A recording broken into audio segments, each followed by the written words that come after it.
Good evening, I'm Dennis Ward. Welcome to APTN National News. Several chiefs from northern BC came together in Prince George to show support for vulnerable populations. Leaders spoke about the opioid crisis and the lack of affordable housing in the province. APTN's Lee Wilson reports. The Healing Fire Coalition gathered at a homeless encampment in Prince George called Moccasin Flats. Central and northern BC chiefs, along with organizations, came to show support for the unhoused in the city. Many are members of their communities. Clayton Tenay Chief Darlene Logan says they wanted everybody there to know they care. Members here can see that they're being noticed and that we care about them. That's the main thing, was that we care. We're not shutting the door in their faces. We're not saying, make an appointment to come see me. Like, it's just come see us. We'll try and do the best we can. And this is just the start of it. Prince George Mayor Simon Yu says he ran his campaign to help find a solution, and he vowed to find answers. I will do my best to help, to coordinate, to do whatever necessary to address the problem we're facing here today. Homelessness and housing isn't just a problem in Prince George. It exists all over the country. This week in an online press conference, a national group of Indigenous housing providers raised the alarm for the dire need for Indigenous housing. They're calling for the federal government to provide $6 billion per year to deal with housing. But the government must make immediate, meaningful, and sustained investments to stave off the ongoing crisis that not only are we all aware of and experiencing, but has most particularly exacerbated the housing and health crisis for Indigenous peoples. Back in Prince George at the homeless camp, the Healing Fire Coalition held a ceremony for another big problem: addiction. Late last month, the BC Coroner Service released a report on the toxic drug supply deaths in the province. It said that in 2022, there were 2,272 suspected illicit drug toxicity deaths. Chesletta Carrier Nation Chief Corona Lewin expressed the need for a healing and treatment center in the north, like the one proposed for Tatchet Lake near Vanderhoof. We need for a caring shelter to fit the needs of this population, and it must be a priority.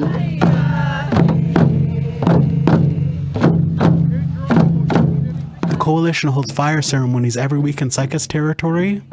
The gatherings are to support those dealing with addictions and families that lost members to the opioid crisis.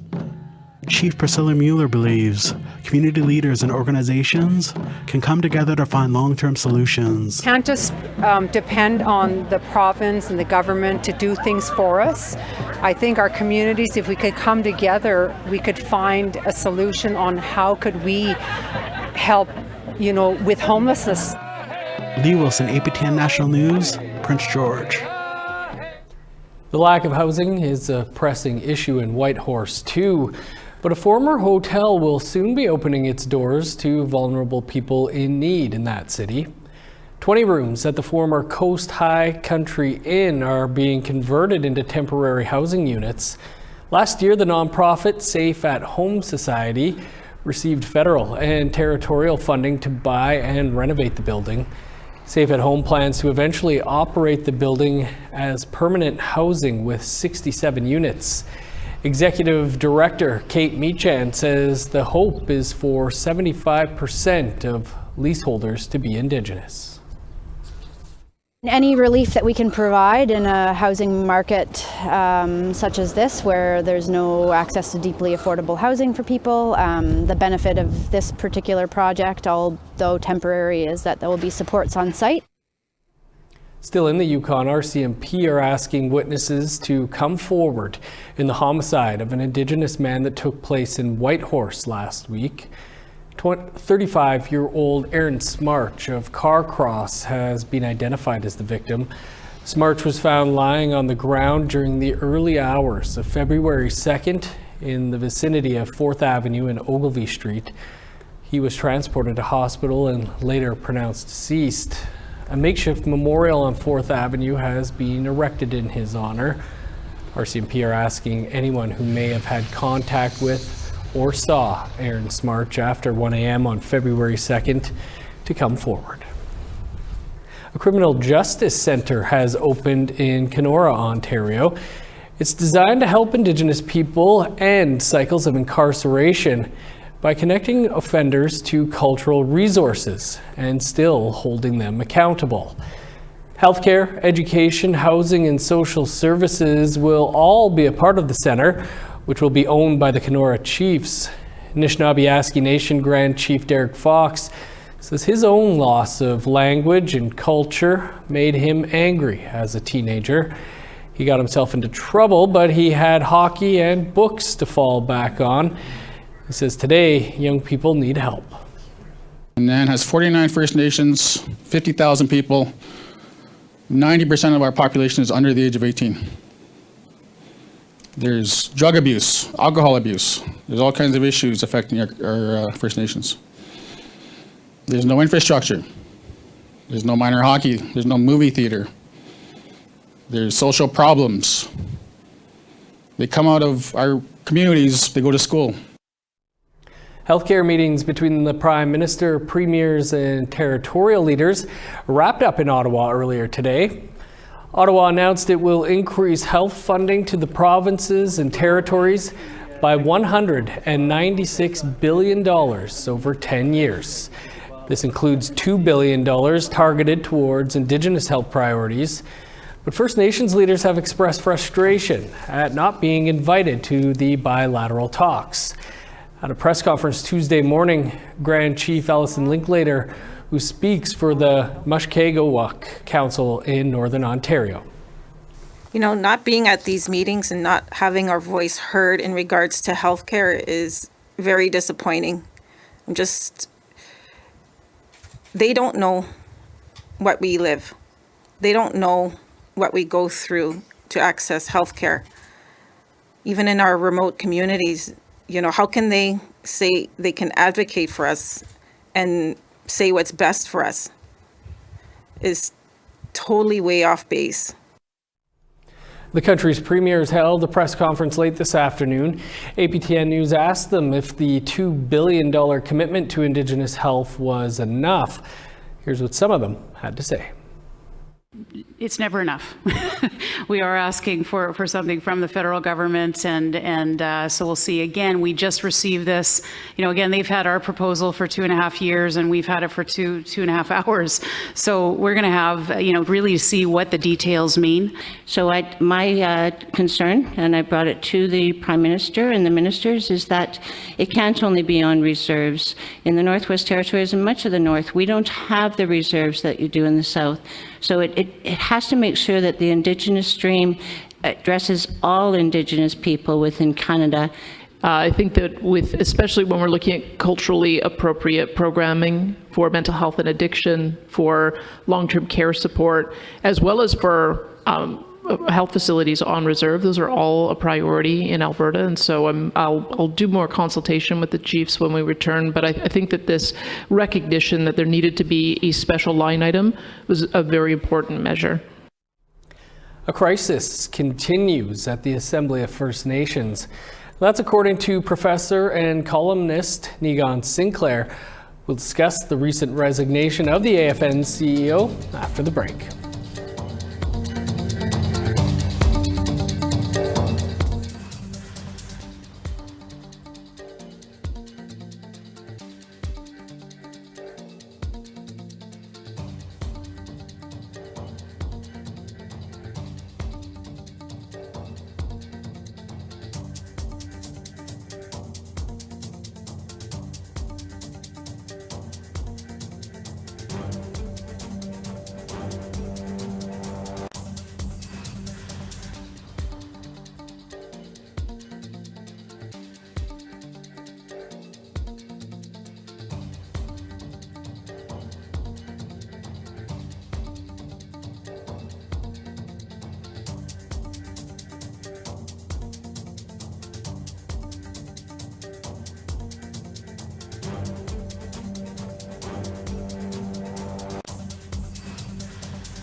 Welcome back. The Assembly of First Nations continues its silence on the resignation of Chief Executive Officer Janice Cavalia, leaving the organization embroiled in internal investigations.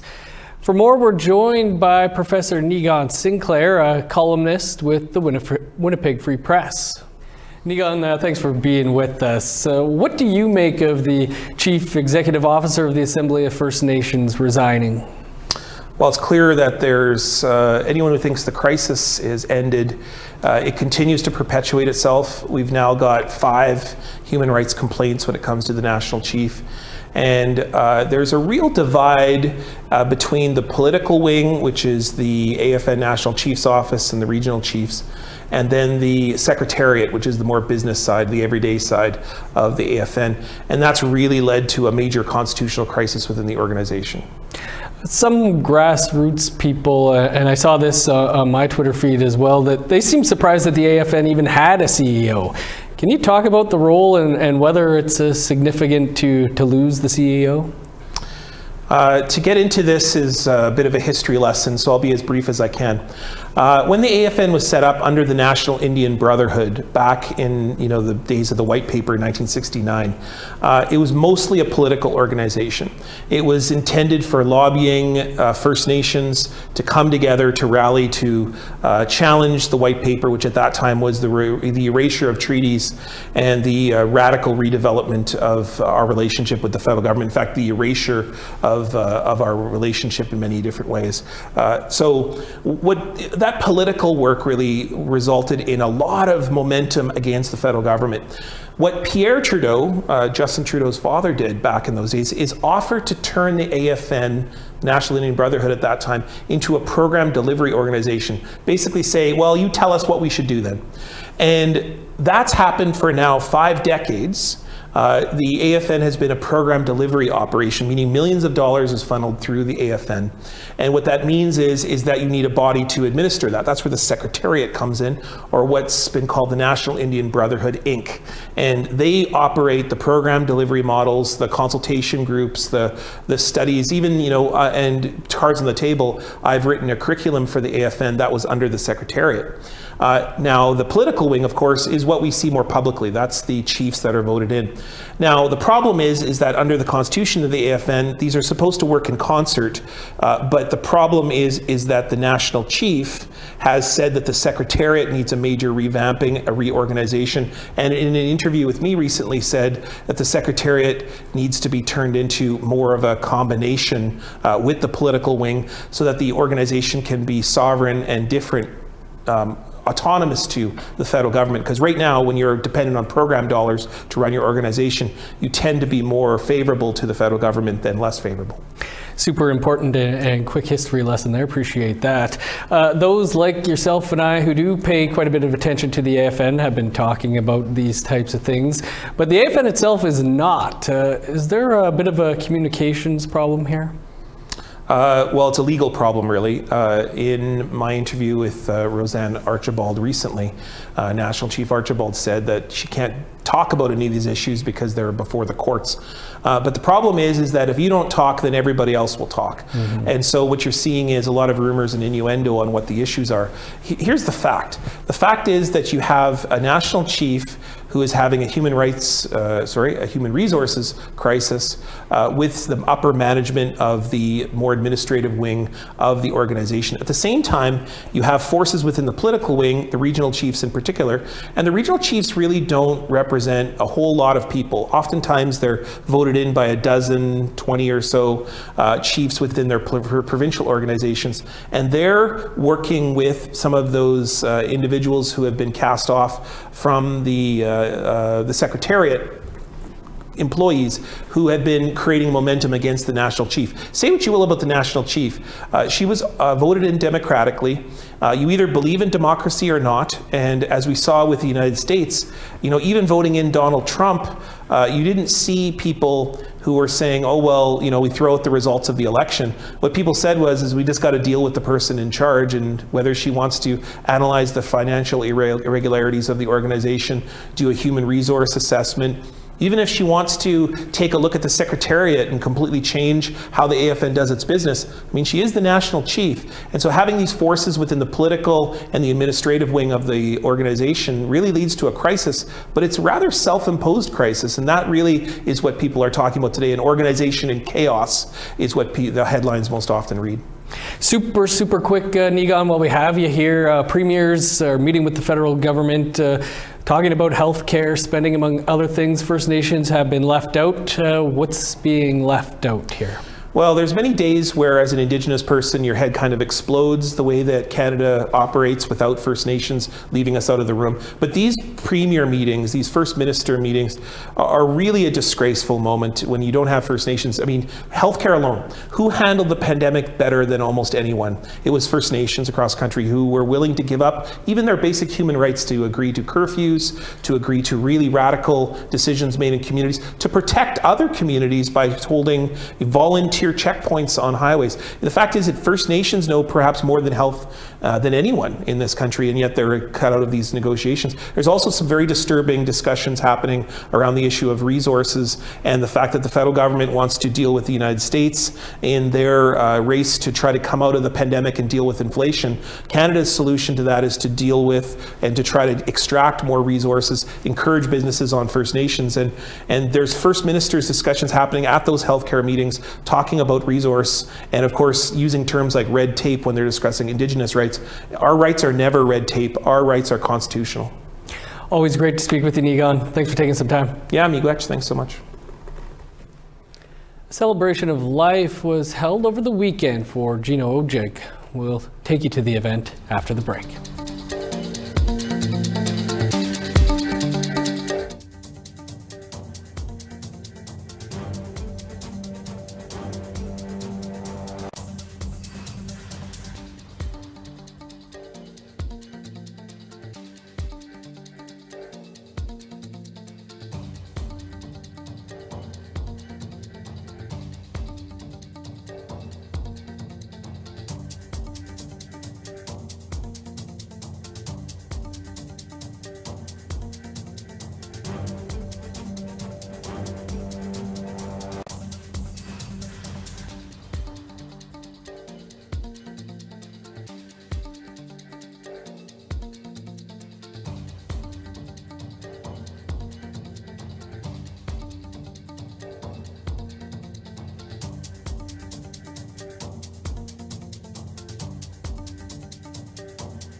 Welcome back. Time now to take a look at our photo of the day.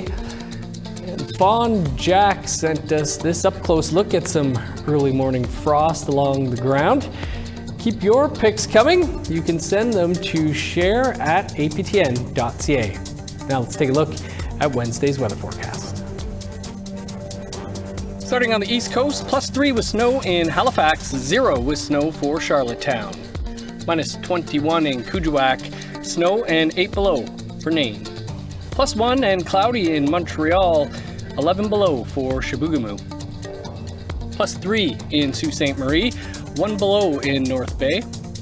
Plus 1 in Thunder Bay, 0 for Sioux Lookout. Minus 18 with snow in Churchill, 5 below in God's Lake. 0 with snow for Winnipeg and Dauphin.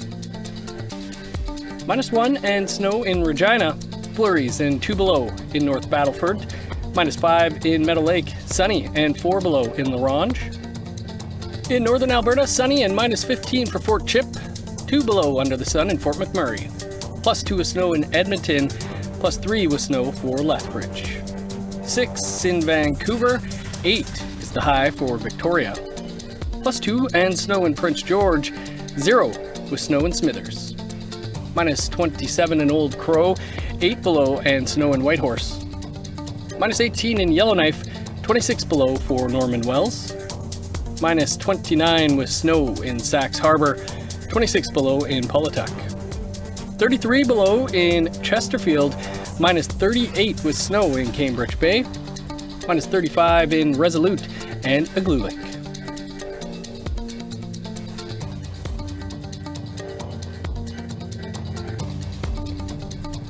In Vancouver, former teammates, friends, family, and leaders gathered over the weekend to celebrate the life of the late Gino Ojik. APTN's Tina House was there and has this story. It was an all-star event as many members of the Canucks alumni stood with members of Gino's family at a celebration of life for the hockey star. His best friend Peter Leach and his wife Shar took care of Gino for 10 years and says it was an honor to do so. You know, he was a true warrior. You know, he didn't see himself as a legend. He goes, I haven't earned that yet. He said, I'm not there like Brian Trottier, you know. But I said, no, man, today he's a true legend, without a doubt, you know, and I'm honored to say that. Former teammate Jeff Courtnall says Gino was more than a teammate. Gino was a leader on that team, and he did it in probably the greatest ways, and that was, you know, not only in the room being such a fun, positive guy, but on the ice, probably, you know, the greatest protector that I played with, and he knew how to do his job better than anybody. And here on the Musqueam Reserve, we truly celebrate a man that meant so much to so many, and Musqueam was considered his second home. It's such a privilege and honor to stand in front of each and every one of you, not as elected chief of Musqueam, as a friend, as a brother. Like I said, when he first came into our community, he was a friend, and when he left, he was our brother. Stan Smill, another former teammate, says his legacy will be remembered. Just an honest, humble, regular guy that made it to the NHL, and he stayed that way throughout his whole career and after his career. Two of Gino's sons, Tobias and Bure, who is named after Gino's best friend Pavel Bure, say they are so proud of their dad and his legacy. He lived out every hockey player's dream, but not only doing that alone, he did it as an Indigenous hockey player, and it gives everyone hope, and he said it himself, if a little res boy can do it, from the little kid from the res can do it, anyone can, and that's something I think everyone should live by. It truly means everything to us to have him in our life, and for as long as we did. So, country star Aaron Pritchett honored Gino with a song to memorialize a man that came from humble beginnings and rose to be one of the first Indigenous and greatest hockey players in the NHL, meanwhile paving a way for others to follow. Looking back on the memory of the dance we shared beneath the stars above. For a moment, all the world was right. How could I have known that you'd ever say goodbye? He loved the city of Vancouver. He loved his home kidding on ZB, and we're gonna miss him very deeply. but he's always going to be in our hearts and our souls, and that number 29 forever. Tina House, APTN National News, Vancouver. Beautiful looking ceremony there. Well, award-winning singer-songwriter Christy Lane Sinclair is our guest on a new episode of Face to Face tonight. Sinclair is back with her first new music in years, with a new single she calls Hyper Personal. It's her account of living with domestic violence and post-traumatic stress disorder. It came after domestic abuse. I had PTSD, and basically I had 2 broken hands. So I wrote this kind of teaching myself to play guitar again, and just processing and trying to make an accurate description of, you know, that event. So for me, it was just like total therapy. And you can watch our entire interview with award-winning singer-songwriter Christy Lane Sinclair right here, coming up in just a few minutes' time. And don't forget to join us live tomorrow at 3 p.m. Eastern Time for In Focus. Daryl will be speaking with leadership from First Nations, where suspected unmarked graves have recently been discovered. Of course, for more on anything you've seen here, you can head on over to our website. That's aptnnews.ca. I'm Dennis Moore. Thanks for being with us. Stick around. Face to Face is next. Have a great night.